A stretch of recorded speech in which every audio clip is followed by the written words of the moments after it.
Praise the lord. హల్లెలూయా. ప్రభువును మన రక్షకుడైన యేసుక్రీస్తు నామమున మీ అందరికీ వందనాలు తెలియజేస్తున్నాను. ఇప్పుడు పరిశుద్ధ లేఖన భాగం నుంచి సామెతల గ్రంథం 16వ అధ్యాయము 32వ వచనం చదువుకుందాం.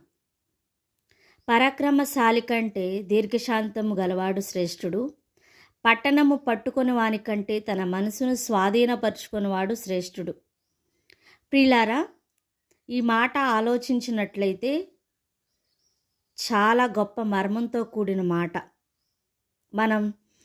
కొంతమంది మనుషులు అనుకుంటూ ఉంటారు, నేను ఇంద్రుడిని, చంద్రుడిని, పరాక్రమశాలిని, బలవంతుడిని, నన్ను మించినవాడు ఎవరూ లేరు అని ప్రగల్భాలు పోతూ ఉంటారు. బైబిల్లో అటువంటి వారు ఎవరు కూడా నిలబడలేకపోయారు. లోకంలో కూడా రాజకీయాల్లో ఈ విషయాలు చూస్తూ ఉంటాం. ప్రియులారా, బైబిల్ గ్రంథంలో చూస్తే గొల్యాతు ఉన్నాడు. నేనే పరాక్రమశాలిని, యుద్ధశాలిని, నాతో ఎవరు యుద్ధం చేయలేరు అనేటటువంటి ఆలోచన బహుగా కలిగి ఉన్నాడు. దేవుని ప్రజల మీద భయంకరంగా విసుకుతున్నాడు. గట్టిగా కేకలు వేస్తున్నాడు. తన ఎత్తును, తన బలాన్ని, తన శక్తిని, తనలో ఉన్న ఆ శరీరాన్ని, దృఢత్వాన్ని చూసి రెచ్చిపోతున్నాడు.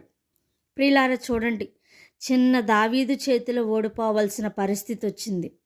అందుకే ప్రభు మాట్లాడుతున్నారు, పరాక్రమశాలి కంటే దీర్ఘశాంతం గలవాడు శ్రేష్ఠుడు.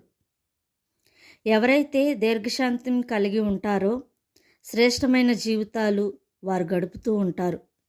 ఇంకొక మాట మనం ఆలోచించినట్లయితే, పట్టణము పట్టుకొని వాని కంటే తన మనసును స్వాధీనపరుచుకొని వాడు శ్రేష్ఠుడు.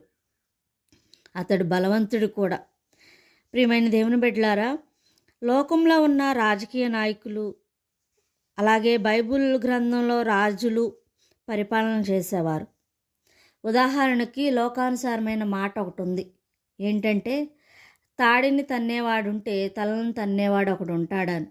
అలాగే ఈరోజు పట్టణాన్ని పట్టుకోవచ్చు, ఈ రోజున దేన్నైనా స్వాధీనం చేసుకోవచ్చు. ప్రియ దేవుని బిడ్డలారా, మనసును స్వాధీనపరచుకోలేకపోతే వాడు శ్రేష్ఠుడిగా ఉండలేడు.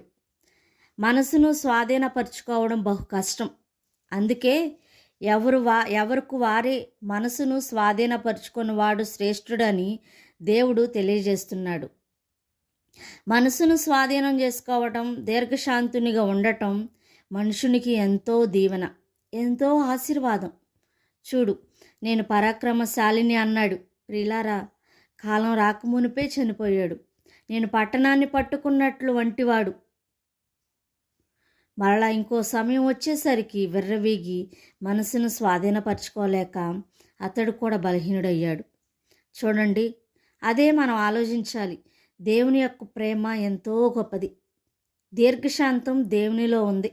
దాన్ని ఎవరైతే సంపాదించుకుంటారో వాళ్ళు శ్రేష్టమైనటువంటి వారు.